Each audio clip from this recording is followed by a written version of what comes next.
তো আমি যখন পড়তেছিলাম তো তখনই না আমার মধ্যে একটা ভয় কাজ করতেছিল যে আমি অনুভব করতেছিলাম যে না ভাই কিছুক্ষণের মধ্যেই গিয়ে যে ও আমাকে ঘিরে ফেলবে। আমি আগেই বলছিলাম যে আমি জিন দেখতে চাইতাম, ওরা কি করে দেখতে চাইতাম, কিন্তু আমার মধ্যে একটা ভয় কাজ করতো যে আচ্ছা তাহলে ওরা এখন গিয়া যে আমার সাথে তাহলে কি করতে পারে। আমি এটাও জানতাম যে তারপরে কি হলো যে আমি আমার আমার পুরো শরীর গিয়ে অবশ হয়ে গেল। আমি ভাবলাম যে কেউ আমাকে পুরাপুরি চাইপা ধরছে। আমি তার থেকে উঠতে পারতেছিলাম না, কিন্তু আমি তাকে দেখতেছিলাম যে মানে এতটাও লম্বা না, মানে কিন্তু ভালোই লম্বা। আর গিয়া যে মানে বিবর্ষ একটা চেহারা, যে মানে যেই কেউ দেখলে মানে ভয় পাইতে মানে বাধ্য, যে মানে ভয় পাইতে হবে এমন একটা চেহারা। তো এমন আমার সাথে হইতেছিল। তো তারপরে আমার আব্বা ওই মানে কবিরাজের কাছে আমাকে নিয়ে যায়। তো উনি প্রথমে না বাসার বাইরে আমাকে মানে মানে দাঁড়া করাইতে বলে, আর ওখানে আরও অনেক সিরিয়াল ছিল, মানে উনি সিরিয়াল ছিল রুগীর পেশেন্টের। উনি মানে অনেক বড় মাপের একজন কবিরাজ ছিল। তো উনি প্রথমে আমাকে দেখে, তো আমার তো সারা রাত ঘুম হয় নেই, আর আমি তখন ঘুমাইতে পারিনি। উনি আমাকে দেখে উনি আমাকে আলাদাভাবে ডেকে নিয়ে যায়। ডেকে নিয়ে আমার বাবা ওখানে ছিল, উনি আমাকে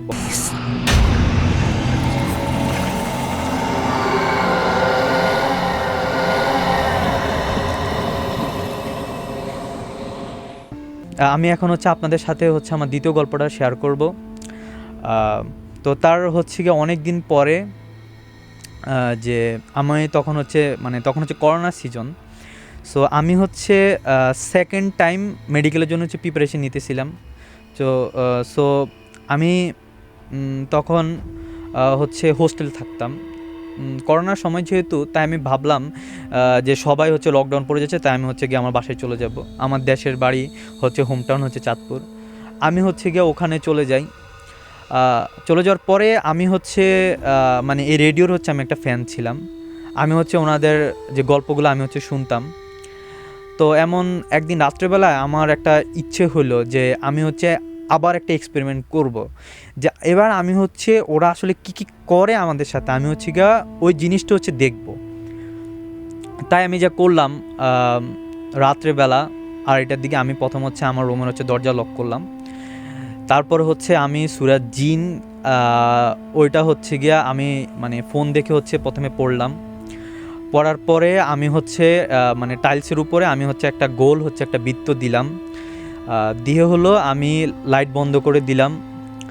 দিয়ে ফোনের লাইট দিয়ে আমি জিন সূরাটা একদম শুরু থেকে শেষ পর্যন্ত আমি পড়লাম।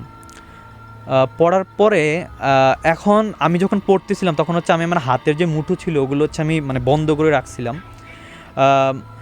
তো আমি যখন পড়তেছিলাম তো তখনই না আমার মধ্যে একটা ভয় কাজ করতেছিল, যে আমি অনুভব করতেছিলাম যে না ভাই কিছুক্ষণের মধ্যেই গিয়ে যে ও আমাকে ঘিরে ফেলবে। আমি আগেই বলছিলাম যে আমি জিন দেখতে চাইতাম, ওরা কি করে দেখতে চাইতাম, কিন্তু আমার মধ্যে একটা ভয় কাজ করতো যে আচ্ছা তাহলে ওরা এখন গিয়া যে আমার সাথে তাহলে কি করতে পারে।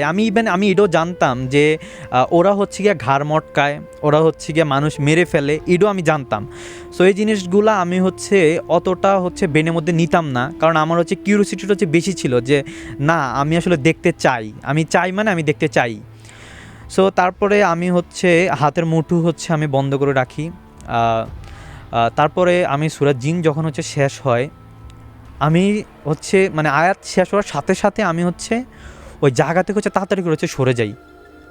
সরে গিয়ে আমি তাড়াতাড়ি আমার রুমের লাইট জ্বালাইয়া দিই, কারণ আমি জানতাম যে এখনই গিয়া হইতে পারে যে ও আসবে, আমি আর ওকে দেখতে চাই না। তো আমি রুমের লাইট জ্বালাইয়া দিই। সো মানে জ্বালাইয়া দেওয়ার পরে আমি ঘুমায়া যাই। ওই দিন আমি ঘুমায়া যাই, আমার রুমের লাইট অন করে আমি ঘুমায়া যাই। ওদিন আর আমার সাথে কিছু হয়নি।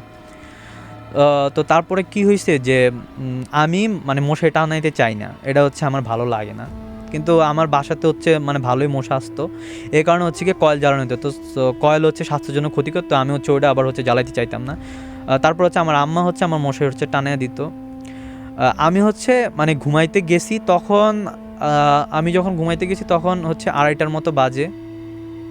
আহ, আমি হচ্ছে ঘুমাইতে যাওয়ার পরে এখন হঠাৎ করে যে আমার ঘুম হচ্ছে গিয়া প্রথমে একটু ভেঙে গেল, যে হঠাৎ করে আমি মানে উঠলাম, মানে ঘুম ভাঙছে, আমি উঠলাম কিন্তু আমি কিছুই দেখলাম না, আমি হচ্ছে আবার ঘুমিয়ে গেলাম। তো বলে রাখি যে আমি তখন হচ্ছে আমার রুমে যে লাইট ছিল ওটা না জ্বালা আমি হচ্ছে ডিম লাইটটা জ্বালাইলাম।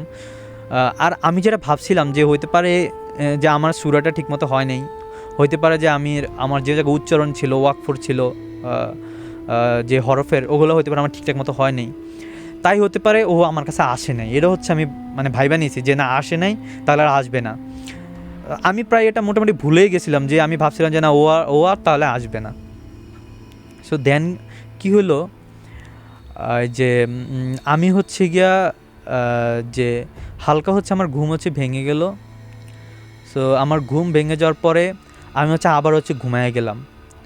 তো আবার হচ্ছে কি আমার ঘুম ভাঙছে। তো তারপরে আমি হচ্ছে একটু ভয় পাইলাম যে আচ্ছা ঘুম কেন ভাঙলো। তারপরে আমার মানে এত ঘুম ছিল আমি হচ্ছে আবার ঘুমিয়ে গেলাম। তো তারপরে কী হলো যে আমি আমার আমার পুরো শরীর হচ্ছে কি অবশ হয়ে গেল। আমি ভাবলাম যে কেউ হচ্ছে আমাকে হচ্ছে পুরাপুরি হচ্ছে চাইপা ধরছে, আমি হচ্ছে তার থেকে উঠতে পারতেছিলাম না। কিন্তু আমি হচ্ছে তাকে দেখতেছিলাম যে মানে এতটাও লম্বা না, মানে হচ্ছে কিন্তু ভালোই লম্বা, আর হচ্ছে গিয়া যে মানে বিবর্ষ একটা চেহারা, যে মানে যে কেউ দেখলে মানে ভয় পাইতে মানে বাধ্য, যে মানে ভয় পাইতে হবে এমন একটা চেহারা। আর হচ্ছে ওর যে ফেস ছিল ওইটা ছিল একেবারে হচ্ছে ছোট, কিন্তু দেহ ছিল হচ্ছে অনেক বড়। আর এটা আমার কাছে লাগছে যে হচ্ছে একটা কালো মানে ছায়া থাকে না যে ছায়া, এমন হচ্ছে গিয়ে একটা মানে আভা টাইপিক এমন একটা কিছু আমার কাছে লাগছে। তো তারপর হচ্ছে আমি মানে ওকে কোনো মতে সরায় আমি হচ্ছে উঠে দেন হচ্ছে আমি আমার মানে বিছনার মধ্যে বসে যাই। এখন আমি না এটা কারো কাছে আমি এটা শেয়ার করতে চাইতেছিলাম না।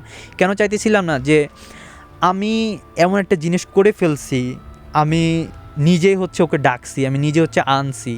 এখন আমি যদি আমার ফ্যামিলিকে এটা জিনিসটা যদি বলি, দেন আমার কাছে জিনিসটা খুবই খারাপ লাগবে। যে দেখা গেলো আমার আম্মা ভদ্রভাষায় বললো, দেন হচ্ছে আমাকে কিছু কথা বলতে পারে যে আমি কেন এতটা সাহস করতে গেলাম, বা আমি কেন হচ্ছে এইসব জিনিসকে আনতেছি। ওরা তো ভবিষ্যতে হচ্ছে আমার ক্ষতিও তো করতে পারে। সব জিন যে ভালো মানে তা তো না, যে অনেক জিনরাই তো হচ্ছে খারাপ। সো আমি যদি কোনো খারাপ জিনের যদি মানে চক্করে যদি পড়ি, দেন ও তো এমন হইতে পারে আমাকে মেরে ফেলতে পারে। আমার যে লাইফ যে থ্রেট আছে, ইভেন হচ্ছে আমার যে জীবন মানে চলার পথে ও তো আমার অনেক সমস্যা করতে পারে। তো আমি এগুলো ওকে কেন রাখতে গেছি, এইসব জিনিস ভাবতে ভাবতে আমি হচ্ছে গিয়া আর বলি নাই। তো না বলে আমি কি করছি যে আবারও হচ্ছে ওই ডিম লাইট জ্বালায় আমি হচ্ছে ওই মানে আমি ওই সময় তো অনেক মানে পড়াশোনা মানে করতে হইতো, অ্যাডমিশন টাইম। তো আমি হচ্ছে গিয়া ওই 1:30টার দিকে হচ্ছে মানে 1:30টার দিকে হচ্ছে আমি ঘুমাইতে যাই। আর আলটিমেটলি ঘুমটা হচ্ছে আমার ভাঙে আবার হচ্ছে 2টার দিকে। কিন্তু আগে যেমন আমার ঘুম ভাঙতো, আমি কাউকে দেখতাম না, আবার ঘুম ভাঙতো, কিন্তু ওই সময় আমার এমনটা হয়নি। মানে লাস্ট যেই মানে ডেজের কথা আমি বলতেছি, ওই সময় আমার এমনটা হয়নি। ডাইরেক্টলি আসছে আইসা আমাকে আমার ফুল মানে আমার মানে নেকে আমার গলাতে হচ্ছে পুরোপুরি হচ্ছে আমাকে মানে একদম নিঃশ্বাস আসবে না এমন অবস্থা আমাকে হচ্ছে মানে চাপ দিয়ে ধরে। মানে আমি হচ্ছে আর টিকতে পারতেছিলাম না, যে ওর শক্তির সাথে আমি আর কুলাচ্ছিলাম না। মানে আমি না ডাকতে চাইতাম, মানে আমি আমার আম্মাকে ডাকতাম, আমি আমার আব্বাকে ডাকতাম, মানে আমি না পারতাম না, মানে আমি ওনাদেরকে ডাকতে পারতাম না। আর আমার রুমের হচ্ছে দরজা হচ্ছে লক থাকতো। সো আমি হচ্ছে আর ডাকতে পারতাম না। তা আমি হচ্ছে মানে আর কোনো কিছু না করতে পারি অনেক কষ্টে, যে আমার প্রায় জীবন চলে যায়, যে একদম মানে অবস্থা যে আমার নিঃশ্বাস একটু পরে বন্ধ হয়ে যাবে এমন একটা অবস্থা, যে আমি মানে লাইফটা ফিরে পাইছি এখন আমার মনে হয়।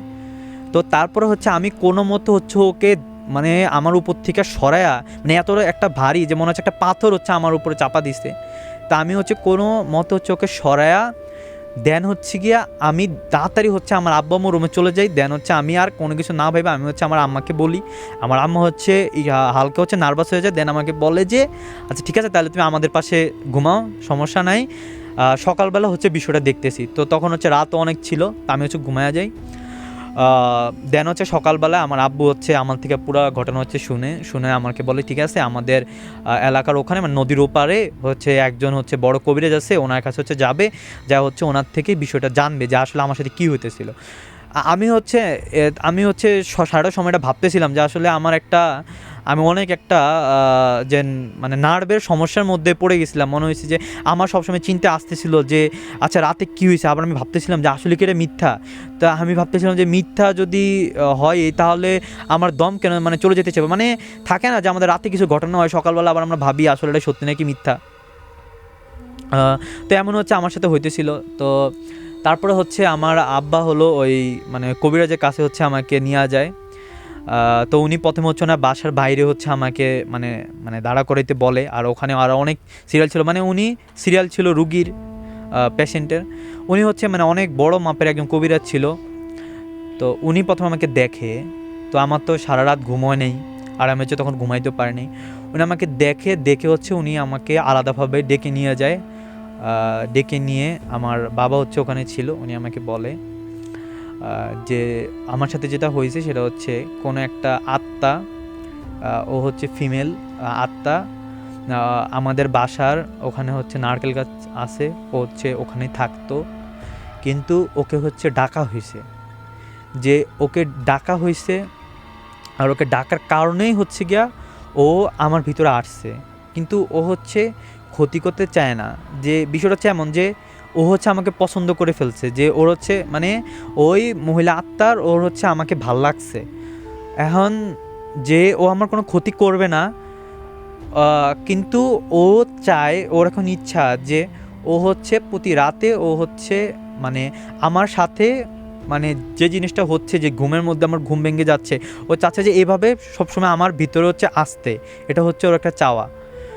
তো আমি তখন বললাম যে এখন এর থেকে আমরা পরিত্রাণ কী পাইতে পারি। তখন বললো যে কিছুই করতে হবে না, আমি হচ্ছে যে নিয়মিত নামাজ পড়তে হবে, আর হচ্ছে কোরআন তালাওয়াত করতে হবে, সব সময় হচ্ছে গিয়া পাক অবস্থায় থাকতে হবে। তো আমি যদি এইভাবে যদি কিছুদিন যদি কন্টিনিউ করতে পারি, তাহলে হচ্ছে গিয়া ও আবার ওর আগে অবস্থানে চলে যাবে। ও আমাদের ওখানে থাকতো, কিন্তু ও আমাদেরকে দেখতো, সবসময় ফলো করতো, ও জানতো আমাদের সবার সম্বন্ধেই, কিন্তু ও কোনো সময় আমাদের ক্ষতি করবে না বা ক্ষতি করার মানে মতো ও না, কিন্তু ওকে ডাকা হয়েছে বলে ও হচ্ছে আমাদের ভিতরে আসছে, মানে আমার ভিতরে আসছে। সো তারপরে কিছুদিন আমি হচ্ছে এগুলো কন্টিনিউ করি। আমি নামাজ পড়তাম, মানে 5 ওয়াক্ত পড়া হইতো না, তারপরও হচ্ছে গিয়া কিছুদিন হচ্ছে 5 ওয়াক্ত নামাজ পড়া কন্টিনিউ করি, কোরআন তেলাওয়াত করি। তারপরে কিছুদিন পরেই দেখি যে ও আমার ভিতর থেকে চলে গেছে। আমি এটা ফিল করতে পারছি, কারণ কিছুদিন পর আমার অ্যাডমিশন ছিল, আমি হচ্ছে আবার ঢাকার মধ্যে চলে আসি। তো বাসাতে হচ্ছে প্রায় 10-12 দিনের মতো আমার স্টে করতে হয়েছে। আমি তখনই হচ্ছে লাইট মানে তখন জ্বালায় ঘুমাইতাম, ড্রিম লাইট, তখন হচ্ছে আমি কোনো ফিল করতে পারিনি। তো তারপরে হচ্ছে আমার আর কি, সো আমি ঢাকাতে চলে আসি, তারপরে আমি আর কোনো অস্তিত্ব অনুভব করতে পারিনি।